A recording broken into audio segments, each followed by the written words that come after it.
Paul Craig Roberts. He's got a great article out right now. What is the Obama regime up to? Frankly, I think this is a question that all of us are asking right now. What the heck is going on? Paul Craig Roberts, of course, is an American economist and a columnist for Creators Syndicate, and he served as an assistant secretary of the Treasury in the Reagan administration, earning fame as, of course, as the co-founder of Reaganomics. His most recent book is How America Was Lost. You can find all of that as well as this article at paulcraigroberts.org. Paul Craig Roberts, thank you so much for joining the show today. I think we are all really anticipating the information that you're going to be bringing to us. What the heck is going on with the Obama regime? Well, that's what I asked. They've announced these sanctions that really aren't sanctions. It's just the expulsion of diplomats because no other country is required to do the same. When they made this announcement, the Department of Homeland Security released a report in a way that you might think this report supports the case that Obama has made against Russia. But if you look at the report, you notice two things. One is it is merely a report about the kinds of tools and infrastructure that the Russian government has that could be used to bring a cyber attack to the United States, either to private companies or to some public parts of the government. It provides no evidence whatsoever that these tools were actually used. It's just a description of what they may be. And then the other interesting thing about this is at the very top of the report, there is a disclaimer.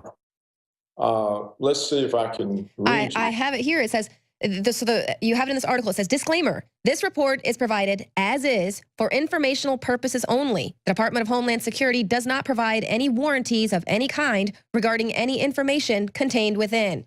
But you should just go ahead and take it on the word, and we're going to issue these sanctions and kick out the Russian diplomats. Well, you see what the disclaimer does. It says that we really can't even verify that our description of their tools and infrastructure is correct. So we have no evidence that the alleged infrastructure was used for the purposes that Obama says. And then we have a disclaimer that the report on the nature of the infrastructure and tools cannot be warranted, that they don't really that they stand behind this. Wow. And that is incredible, because here we're thinking that we are going to be getting this bombshell information once they finally decide to brief the House Intelligence Committee. Even Donald Trump is saying, I think it's time everyone wants to move on to bigger and better things, but I'll wait and find out what they know about the Russians. He's even, trying to be patient. But here you're saying they still have not provided any actual hardcore evidence. In the last minute addition to the NDAA there with this countering foreign propaganda, is this how they're going to do it? Just making up fake news and just telling America they need to be very, very, very afraid of the Russians? That's exactly all it amounts to. In my column, I have a link to the report so people can look at them themselves. I'm sure I have it correct. So what really is going on? See, something is going on behind the scenes, maybe something that's much more serious. On the surface, we can conclude that, well, what Obama is trying to do is to box Trump in so that he can't restore relations with Russia. We can see that that's the obvious conclusion to come from all of this. But that itself doesn't seem all that believable, because Trump can rescind the sanctions in 21 days when he's inaugurated. And so we should perhaps consider that there is more going on than meets the eye. Because one of the main uses of propaganda, and especially about this propaganda of a Russian cyber threat, it could be to prepare the American and European populations for an incident. It could be a real serious incident. It would have to be serious in order to succeed and making it impossible for Trump to restore normal relations between the United States and Russia.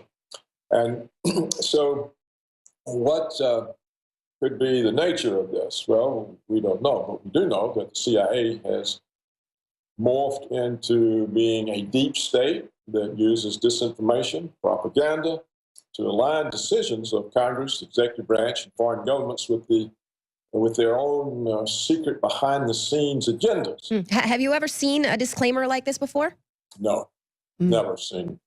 I've never seen a report issued by an intelligence agency that supposedly backs up hostile, provocative acts of the government against another power have a disclaimer. Right. I mean, that's the thing. It's like, just take our word for it. We're going to World War III. Yeah, Now, well,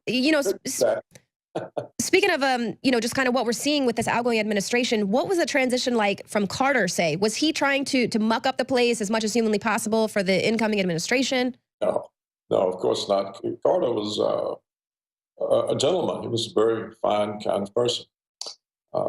No, we had no trouble from.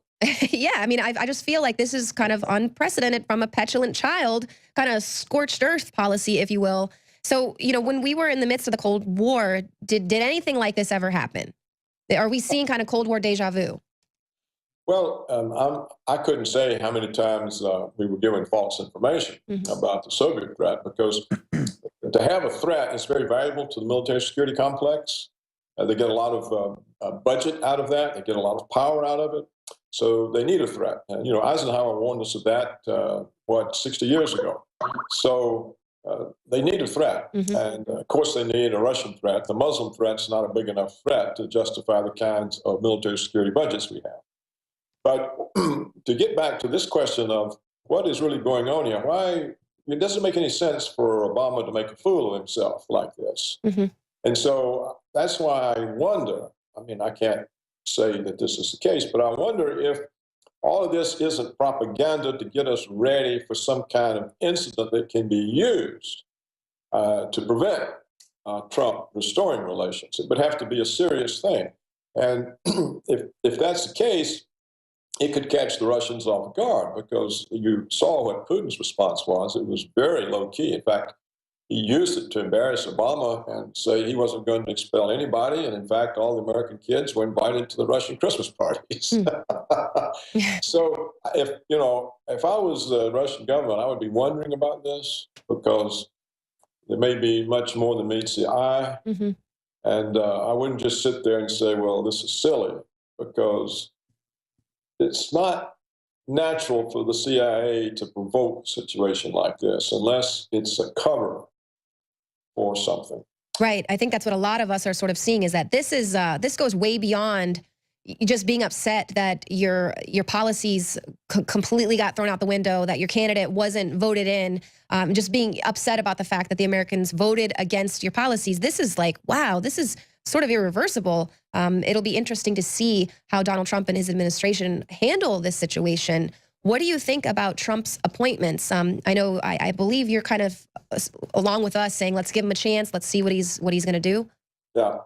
Well, if he's serious about restoring relations with Russia, then his appointment to Secretary of State is a very good one, because this is a person from the energy sector who has no interest in bad relations with Russia. He wants to, Exxon wants to be part of the Russian energy business.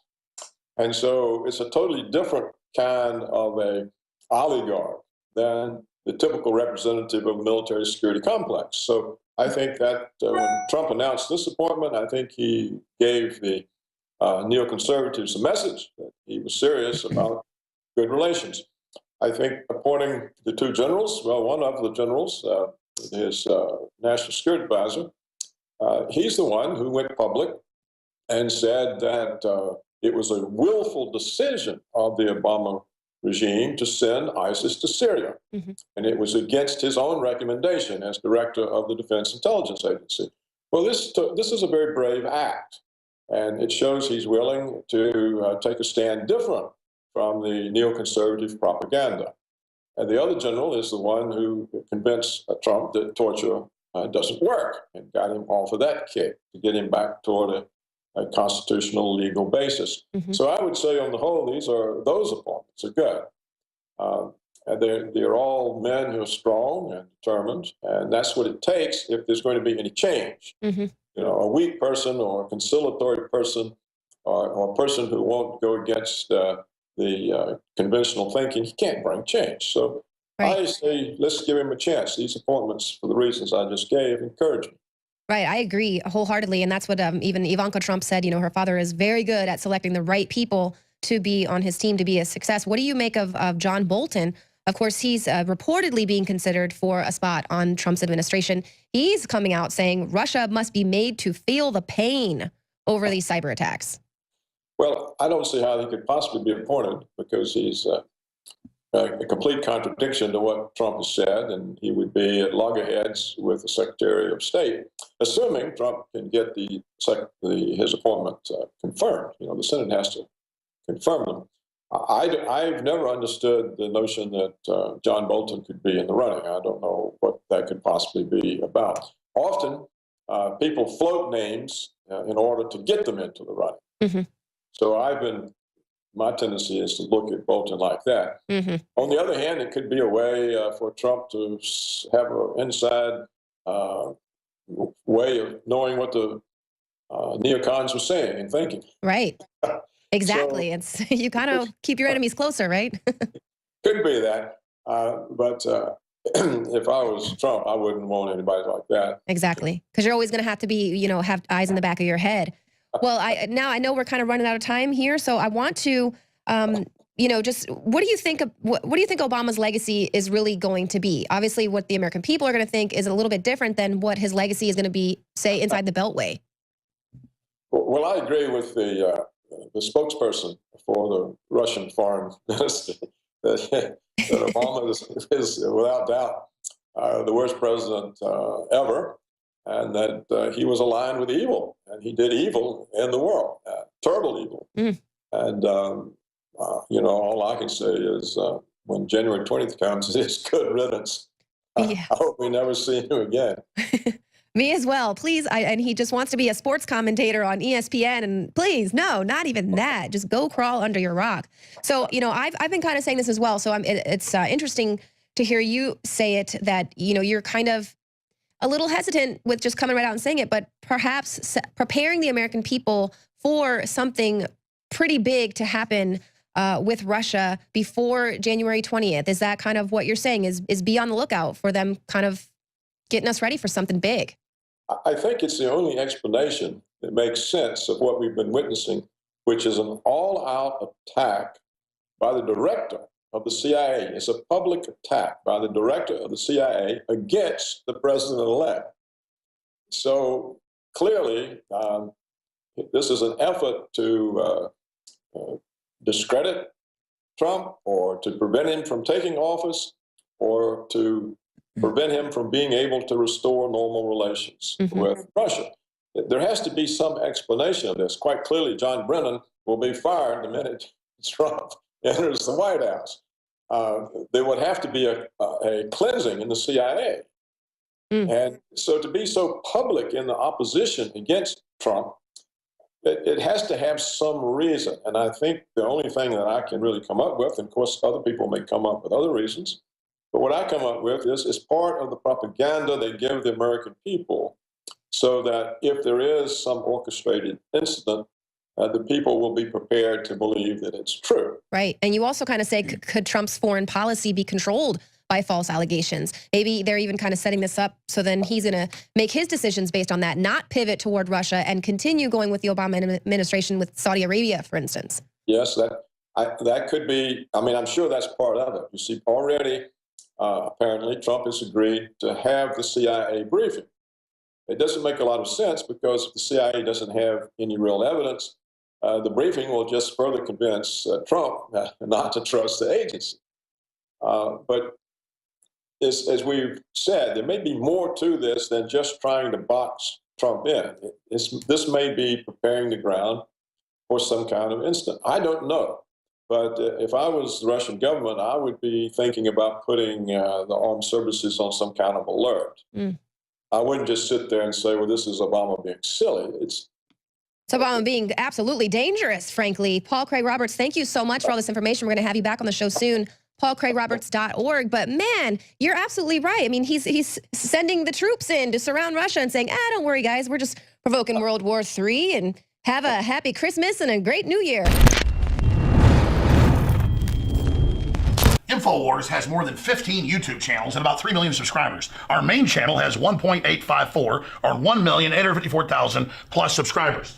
Now, they've been gaming the system for a long time to shut down nationalistic or patriotic media, saying we're right-wingers, saying we're extremists. Well, it doesn't matter who we are. We have a right to free speech, don't we? As long as we don't violate the rules.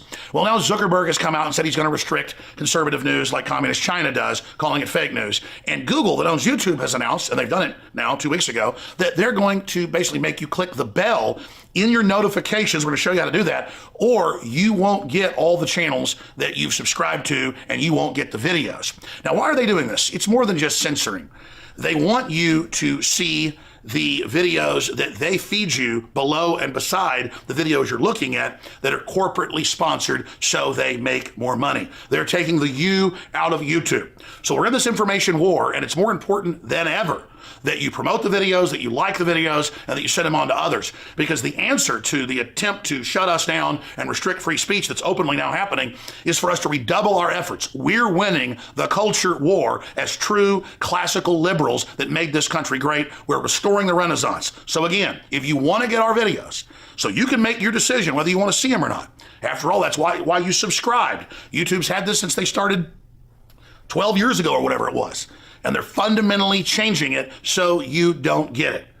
Ladies and gentlemen, this is promoting fake news and trash news and establishment news. It's killing real independent news. But we, the people, by taking action, can break the back of the system. So please click on the bell so you get the notifications and so you get in your feed the videos and channels you've subscribed to. I'm Alex Jones for Infowars.com.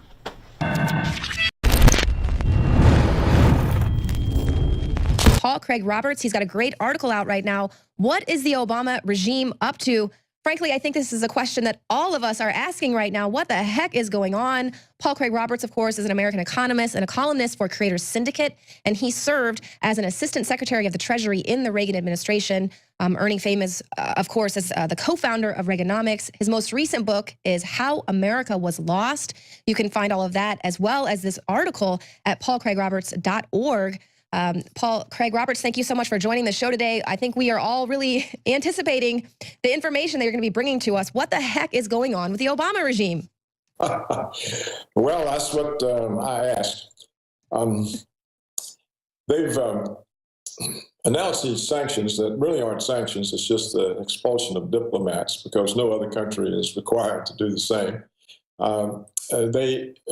When they made this announcement, the Department of Homeland Security released a report in a way that you might think this report supports the case that Obama has made against Russia. But if you look at the report, you notice two things. One is it is merely a report about the kinds of tools and infrastructure that the Russian government has that could be used to bring a cyber attack to the United States, either to private companies or to some public parts of the government. It provides no evidence whatsoever that these tools were actually used. It's just a description of what they may be. And then the other interesting thing about this is at the very top of the report, there is a disclaimer. Let's see if I can read I have it here. It says, you have it in this article. It says, disclaimer, this report is provided as is for informational purposes only. The Department of Homeland Security does not provide any warranties of any kind regarding any information contained within. But you should just go ahead and take it on the word, and we're going to issue these sanctions and kick out the Russian diplomats. Well, you see what the disclaimer does. It says that we really can't even verify